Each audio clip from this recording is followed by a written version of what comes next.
अगर आप मेरी इस बात से सहमत हैं तो कृपया इस वीडियो को लाइक करें, कमेंट में राधे राधे लिखें और चैनल को सब्सक्राइब करना न भूलें। इस अमूल्य ज्ञान को अपने प्रियजनों के साथ साझा करें। आइए अब कथा को सुनते हैं और अपने जीवन को सार्थक केवल बनाते हैं। बातों की बात नहीं है, निष्काम नहीं हो सकते जब तक देह भाव है, जब तक ये समर्पित नहीं होगा भगवान में, तो ये कामना का पुंज है, कामना होती रहेगी।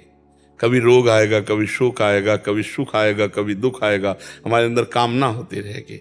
उस कामना को रोकना है तो निरंतर भजन और भगवान में समर्पण, तन मन प्राण समर्पित कर दिए। जैसे ये मकान अगर हम किसी के नाम कर दें तो हम आज से निश्चिंत हो जाएंगे ना, भैया वो तो हमने या दान में दे दे या बेच दे तो हम आज से निश्चिंत हो जाएंगे। जब तक ये हमारा है तब तक इसकी देख रेख, बिजली का बिल सब कुछ हमको देना पड़ेगा। ऐसे ही जब तक शरीर में मैं भाव है तो कामनाएं बनी ही रहेंगी, कामनाएं नष्ट नहीं हो सकती। जब शरीर को हम भगवान को समर्पित कर दें या ज्ञान के द्वारा इसका संबंध त्याग दें तो निष्काम हो सकता है, नहीं तो इसमें कामनाएं बनी ही रहती हैं। शरीर को लेकर कोई निष्काम नहीं हो सकता और स्वरूप को लेकर कोई सकामी नहीं हो सकता। अब स्वरूप का ज्ञान है नहीं और शरीर में भाव है तो समर्पण की तरफ चलो। हर कर्म भगवान को समर्पित करो, नाम जप करो और कोई भी पाप कर्म ना होने वाले, जितने पाप कर्म तो कोई होने वाला नहीं शरीर से, ऐसा निश्चय करो। आज से हमसे कोई पाप कर्म होने वाला नहीं। आगे चल के देखना निष्कामता आने लगेगी। पाप कर्म बिल्कुल नहीं होना चाहिए। पाप कर्म वही जो जानते हो सब पाप कर्म। ऐसा नहीं कोई कह सकता कि मैं पाप कर्म नहीं जानता, क्योंकि जो ही आप पाप कर्म करने चलोगे तो अंदर से आएगा गलत है, ना करो।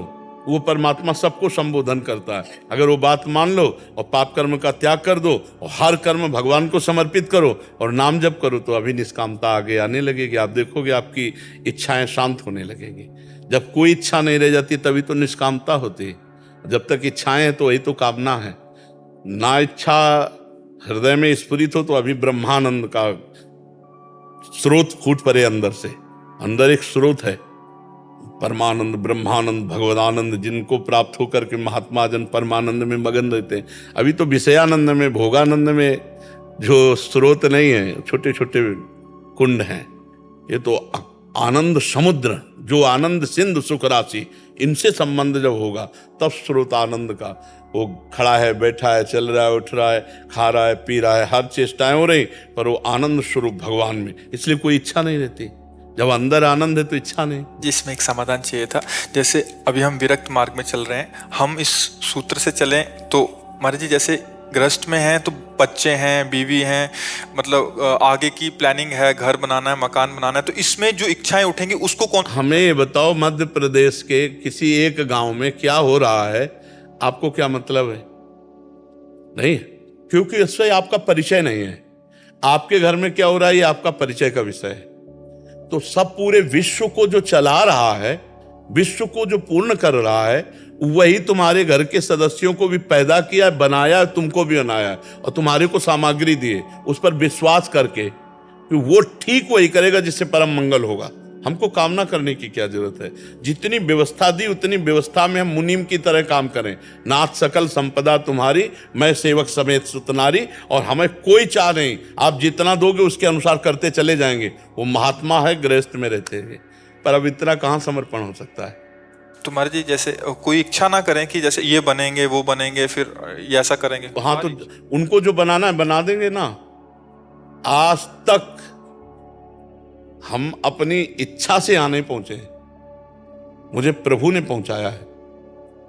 मुझे प्रभु ने अपनी इच्छा से कोई, हमें प्रभु ने पहुंचाया है।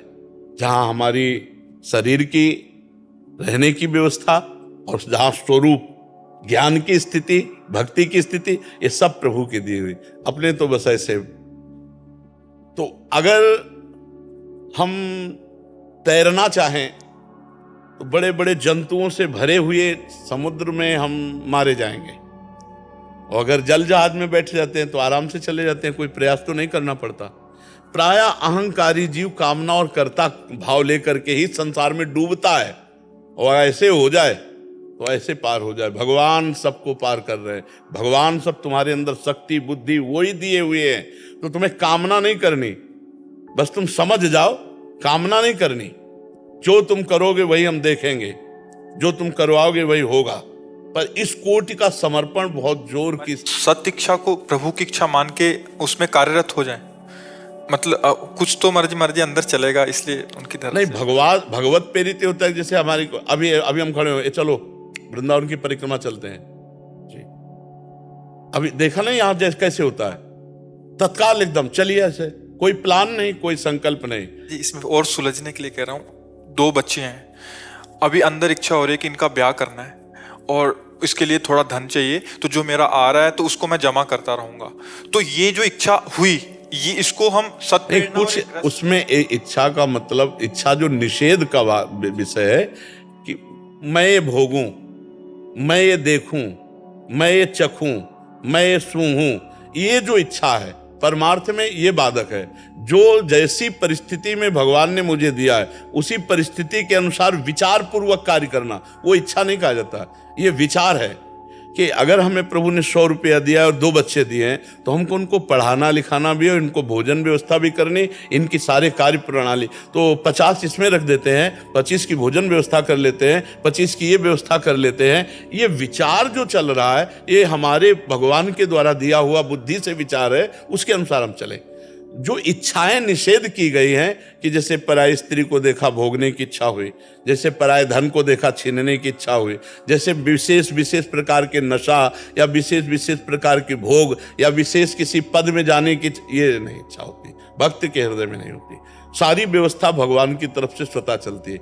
एक दिन पूज्य श्री भाई जी हनुमान प्रसाद पोद्दार जी के पास एक कागज आया, लिखा था कि हम 50 आदमियों के साथ गोरखपुर स्टेशन में इतने समय पहुंच रहे हैं और आप इन 50 आदमियों की भोजन व्यवस्था कीजिए। भाई जी गीता वाटिका में थे और उन्होंने देखा कि सुबह लेटर मिला, 2-3 घंटे का समय था गाड़ी आने का, तो उनका हम क्या कर सकते हैं 3 घंटे, 50 आदमियों की व्यवस्था, माता जी के साथ एकांत में, राधा बाबा हर समय भजन परायण, तो उनका जिन्होंने लेटर भेजा वही व्यवस्था करें। ठीक 2 घंटे बाद एक खड़खड़ा भर करके खीर पूड़ी कचौड़ी सब्जी आई भाई जी के पास। भाई जी ने कहा कैसे? तो बोले आज हमारे यहाँ उत्सव था, तो हुआ गीता वाटिका में जितने भी साधक जो भी पाना चाहे तो करीब 60-70 आदमियों का भोजन इसमें है। बोले हाँ हाँ तुरंत ले चलो स्टेशन, ले चलो स्टेशन, और खूब उन सबको पवाया और बच गया। ये किसकी व्यवस्था थी? भाई जी को भरोसा था जिसने लेटर दिया है वही भोजन व्यवस्था भी करेगा।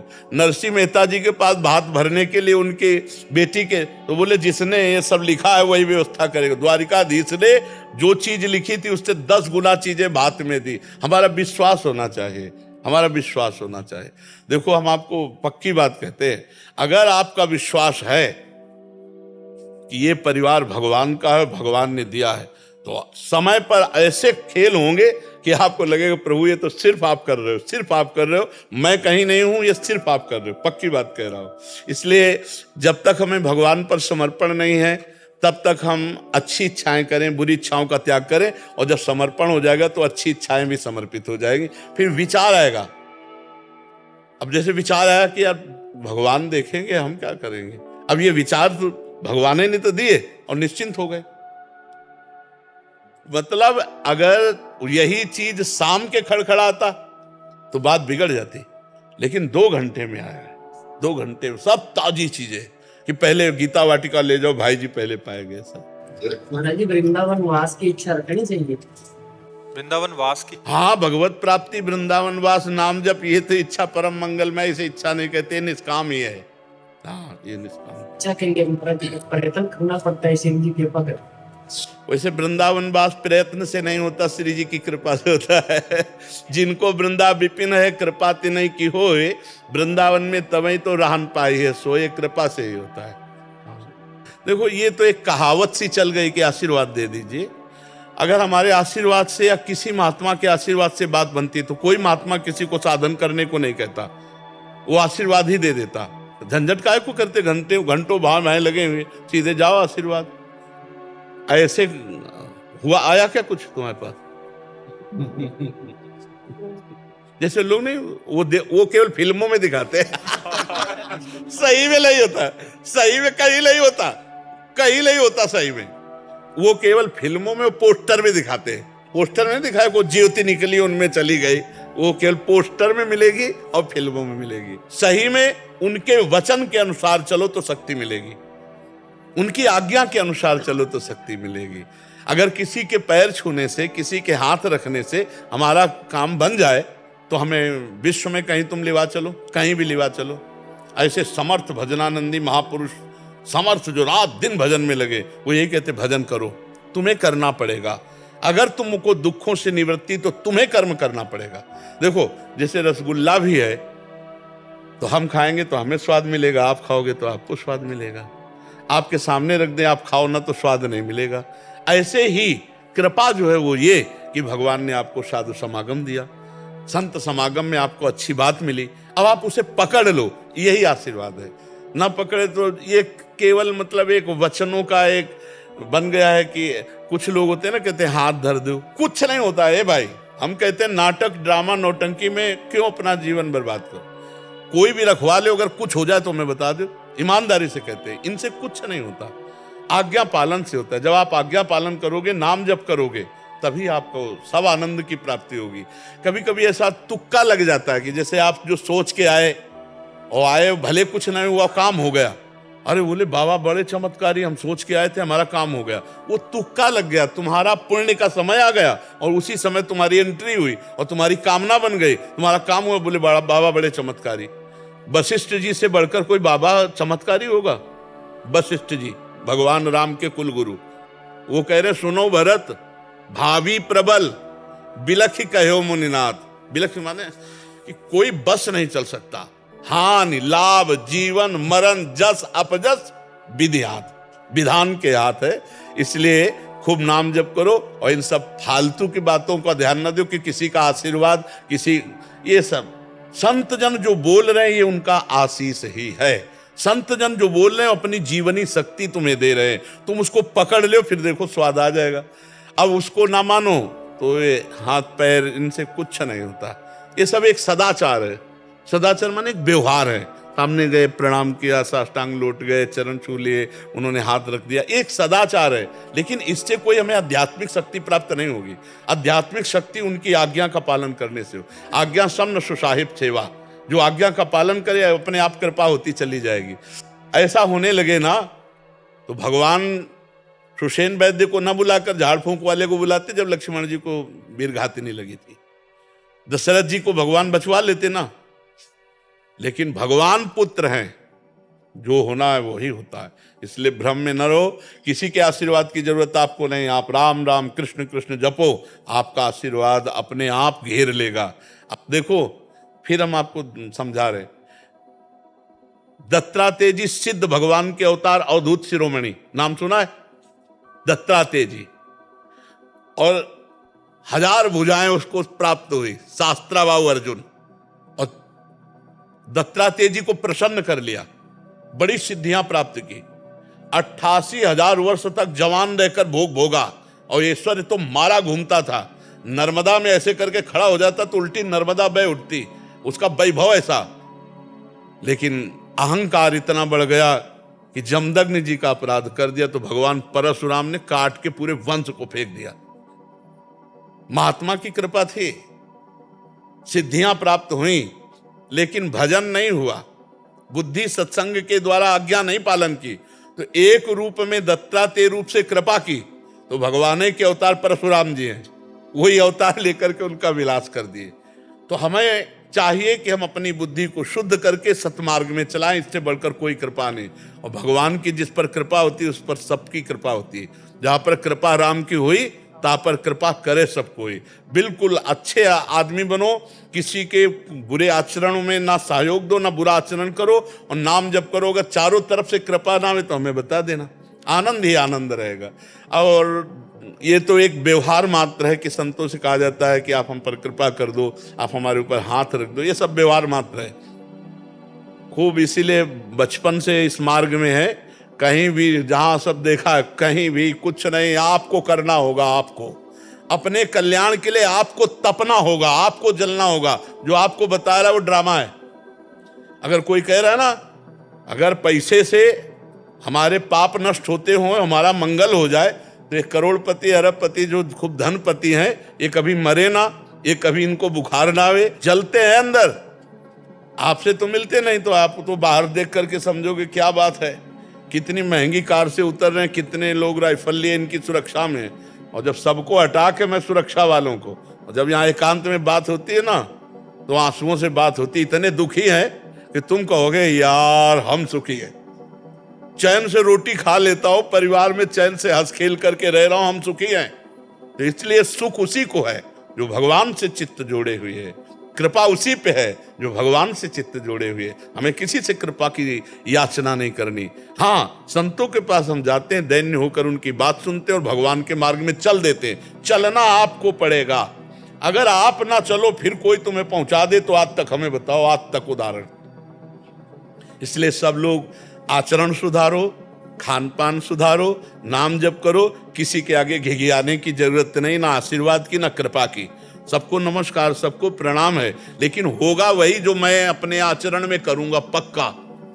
अगर मैं आचरण ना करूं फिर कोई कर दे तो मुझे बताओ, और ऐसा कोई है नहीं कि कर सके, क्योंकि भगवान भी अर्जुन को सामने कह रहे हैं, मेरा चिंतन कर, मेरे मन वाला बन, आई हुई विपत्तियों को सह, तास्ति तिक्षस्व भारत। क्यों कह रहे हैं? सामने भगवान खड़े हैं। अब अर्जुन को क्या जरूरत है, लेकिन कह रहे हैं नहीं, मन मना भव मद भक्तो माद्याजी माम नमस्कुरु। तुझे भजन करना पड़ेगा, प्रणाम करना पड़ेगा, पूजा करनी पड़ेगी, तब तेरी बात बनेगी। तो वही करना पड़ेगा। भगवान भी कह रहे तुझे करना पड़ेगा, वही बात हम कह रहे हैं। ईमानदारी वाली बात यह है कि किसी से ले दे के यहां सौदा नहीं होता। यहां स्वयं भजन करके भगवत प्राप्ति करनी होती, स्वयं भजन करके पापों का नाश करना होता है, स्वयं भजन करके दुख की निवृत्ति करनी होती, तब वो जीव संसार चक्र से मुक्त होता है। कि यही कृपा मान लो कि ये बातें सुनने को मिल रही, यही कृपा मान लो कि हमें सत्संग मिल रहा है, बस यही कृपा। बिनु हरि कृपा मिले नहीं संता। इसके आगे आपको करना पड़ेगा। आप नाम जप करोगे, आप साधन में चलोगे तो आप उन्नतिशील रहोगे। आप नहीं चाहोगे उन्नति, भगवत विरोधी आचरण, तो फिर पतन हो जाएगा। अगर आप मेरी इस बात से सहमत हैं तो कृपया इस वीडियो को लाइक करें, कमेंट में राधे राधे लिखें और चैनल को सब्सक्राइब करना न भूलें। इस अमूल्य ज्ञान को अपने प्रियजनों के साथ साझा करें। आइए अब कथा को सुनते हैं और अपने जीवन को सार्थक बनाते हैं।